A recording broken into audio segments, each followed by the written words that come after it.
Welcome to Moments with Marianne. This is your host, Marianne Pastana. We're here today with special guest, Miranda Cowley Heller, who's here to share with us her new book, What the Deep Water Knows, Poems. So what hidden truths does the deep water of Cape Cod know about love, memory, and the ties that shape us? Well, today's guest is here to share with us just that.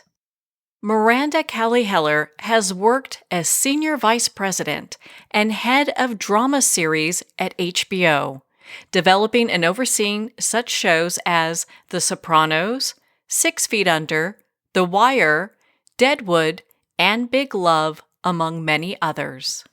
So welcome to the show, Miranda Cowley Heller. Thank you so much. It's a pleasure to be here.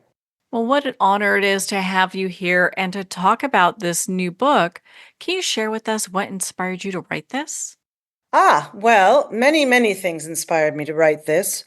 I think although the first book I ever published, The Paper Palace, was fiction, obviously, I started with poetry. That's really my roots as a writer. And so I'd been writing for a very long time and getting published and so on, but nothing, poetry is a difficult field.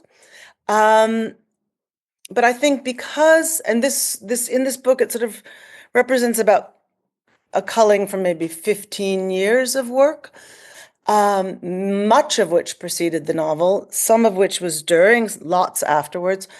But I think one of the things I realized was that it was writing poetry that allowed me to be able to write prose because it taught me how to write from a very dreamlike place and a not self-conscious place.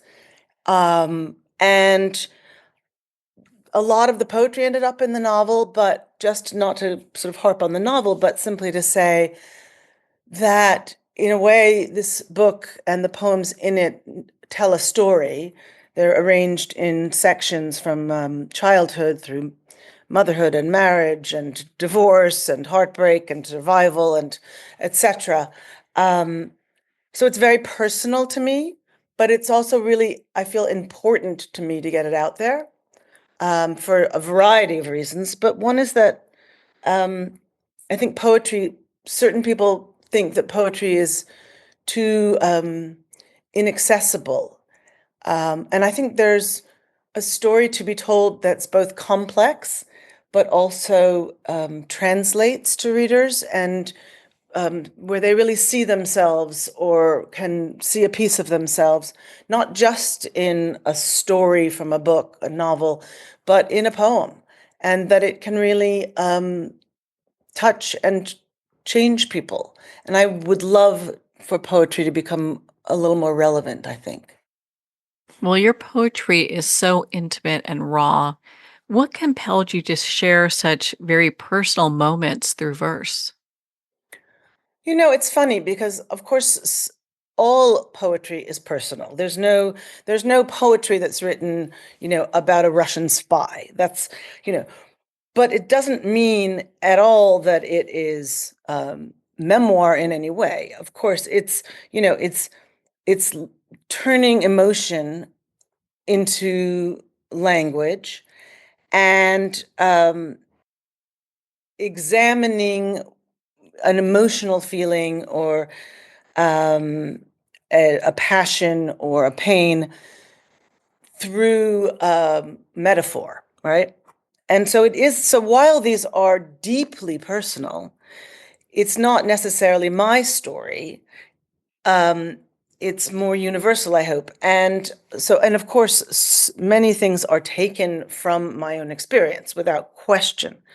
But there's nothing in it that is literally taken from my own experience. I mean, maybe a bit of dialogue from my mother, let's say. But in general, of course, these are transmutations of personal, intimate experience into something else. And that's what a poem can do, I think. And that's why a poem can, in many ways, be more, as I said, universal than other forms of writing. Many of your poems explore this complex kind of family dynamics I think all of us struggle with, the mother-daughter relationship. How Oh, did yeah. your own upbringing yeah, how did your own upbringing shape the emotional landscape for this collection? Wow. Well, it's such a that's a really interesting question because I think it's a big, big question for all of us, right? Um, I'm very close to my mother, by the way, who is still alive, thank God. Um, but I had a pretty complicated childhood. There was a lot of divorce. There was a lot of loneliness. There was all of the things so many of us go through. And a lot of scar tissue from that sort of each thing leads to a new journey. Everything, whether it's joy or misery, kind of shapes us, right? But so do our families and our relationships. And in the book, there's a piece about um, as a baby, me becoming very, very ill, and my mother ignoring it. Now she was because that I was in pain and I almost died because she had been taught by her mother, who was very old-fashioned, that you leave a baby to cry. That's what you do. And that just became the basis for um, kind of a metaphor for my life. Let's put it that way. Uh, Both in the sense of, okay, thanks, mom, babies cry, and that's who we are. She'd say, go, you're upset, you've lost everything, and your heart's broken. Go rearrange your underwear drawer. That will make you feel much better. That kind of advice, right? And put things in order, put your house in order. And that's she inherited those. It's all inherited. It's all sort of trickle down emotional economics in life, isn't it? She inherits something from her mother. That's what she brings to the life of me or my sisters. And then you try to break the pattern if you can. Um, but it's a really interesting thing to interrogate, I think, how we are shaped by the legacies of our past and the legacies of the past generations. It seems like a forever question for many people is Oh, working yeah, to unlearn all that learned behavior. definitely. And it's one of the great things when you can start realizing that you can live forward instead of backward, that you can move forward. I think that's one of the most empowering things in life to let yourself no longer be infantilized or filled with blame. And by the way, that really is what that poem, the second part of that poem I was referencing about babies cry, which is called Milk and Salt. The second part of it is precisely about that idea, which is there's blame on her side, as it were, but there's that phrase, everyone is guilty, but no one's to blame. Um, and the question that it raises in that piece is, you know, what is empowering about, um, steeping in an infant's rage as if that is somehow going to change anything for me personally, right? As if that is somehow empowering. It's not. And what if you could let go of that and be yourself and move forward? And at the end, there's the promise to my very tiny baby that I will do that for him. So, your title, What the Deepwater Knows, is such a powerful title. What does this mean to you? Um, a few things. It's a line from a song that the song that my husband and I danced to on our wedding day, funnily enough, or rather ironically, given that there's a lot of pieces in here about a marriage falling apart and people moving away from one another. But in fact, in a weird way, that was itself a reason to go with the title that had a much larger meaning. Of course, water is in not every poem, but water is everywhere in my writing, I think, in all of its forms, whether here as a sea or lake or a river or a stream or an iceberg. I guess for me, the notion, well, first of all, it's just a very large part of my childhood and past, actually. Um, the uh, the power of place. I grew up on a pond and with the ocean right there, and the sort of the first freezing swim when you arrive, at that camp when we would arrive. But also just the concept of the movement of water, how it carries stories with it, how it springs from the earth, but it also carries stories to the sea, where where it's then changed into a different kind of water, in the same way that maybe emotion is transmuted into poetry. But I feel like that idea that our stories are held in water, for some reason, has always been this theory of mine, that the water that is so familiar to me when I go back in this pond, that it sort of knows me too, there's a sort of a cellular connection even. But more than that, just the idea of storytelling. In Australia, in the Aboriginal mythology, water carries all of the stories of the past, of the culture. Um, and I didn't actually know that when I was younger, or even when I was thinking of the title for the book a while ago. But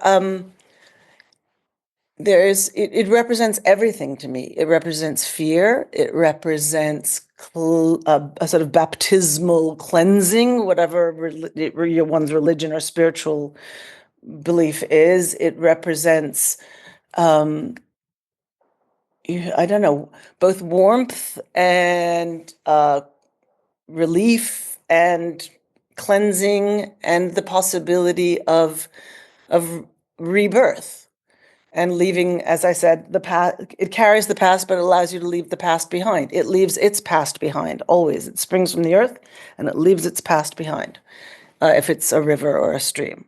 So there's just so many metaphors for me there, that it was kind of obvious to me what it should be called. And I think that's a rather probably long-winded way of describing it, but it's one of the more complex questions, actually, someone could ask, is why do you choose that title? So it's a great question. Well, that was a great answer. So, your book really covers themes and it has this rhythm of loss, motherhood, memory, and love in your poems. What do you hope readers take away from your exploration of these themes? I really hope, as I said, that there is both a true emotional connection. It's interesting, sort of putting poetry out into the world is really a bit scary. And daunting, because it's a bit like sharing snapshots of your soul, right? Your heart at its least literal, but like most intimate. And what you hope more than anything is that the poems will then resonate in some way with a reader's own passions and compassions and experiences and heartbreaks. Um, that is what I would wish for. And also, as I said earlier, I think poetry has become a little bit of a closed circle, and there's a mistaken, probably, or probably fair, because I think a lot of poets themselves want it to be an almost academically insular experience, that it's above people's heads or something. I think it's like music, I hope. And I come from a musical background, but I think there is the sense that, oh, it's all like, I don't know, Strindberg or Rachmaninoff or something, and we don't quite get it. There's something that exclusive or excluding about the world of poetry. And I'm not thinking Mary Oliver, of course, or I'm not. not there's so much poetry that is, of course, incredibly beautiful and also accessible and meaningful to people. But I think as a rule, there's this idea poetry is difficult.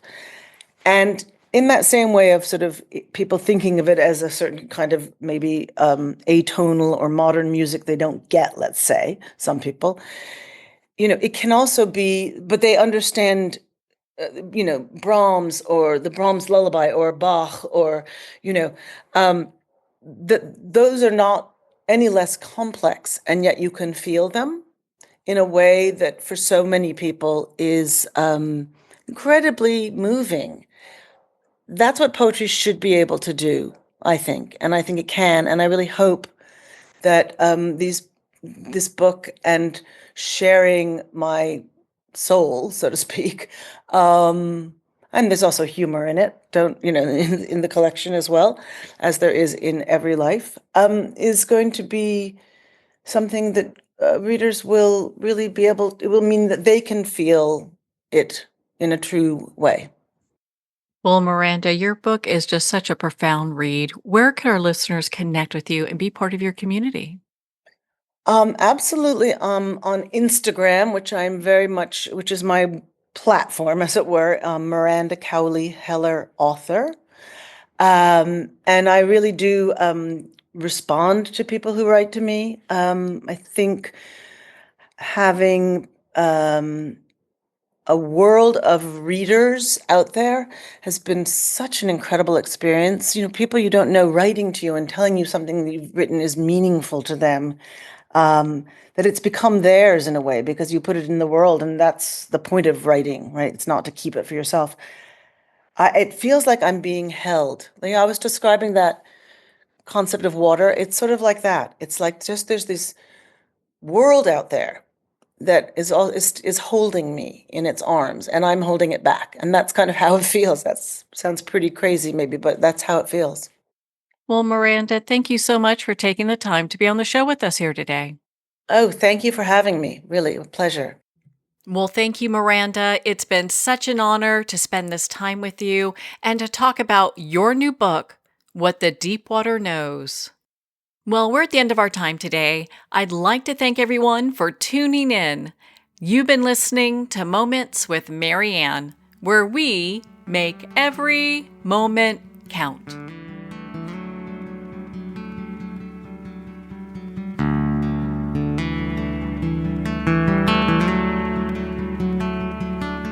In a single moment, your life can change. Moments with Marianne is a transformative hour that covers an endless array of topics with the best of the best. Her guests are leaders in their fields, ranging from inspirational authors, top industry leaders, and business and spiritual entrepreneurs. Each guest is gifted and a true visionary. A recognized leader in her own work, and while teaching others to develop, refocus, and grow, Marianne will bring the best guest and sometimes a special surprise. Don't miss this. You never know just which moment will change your life forever.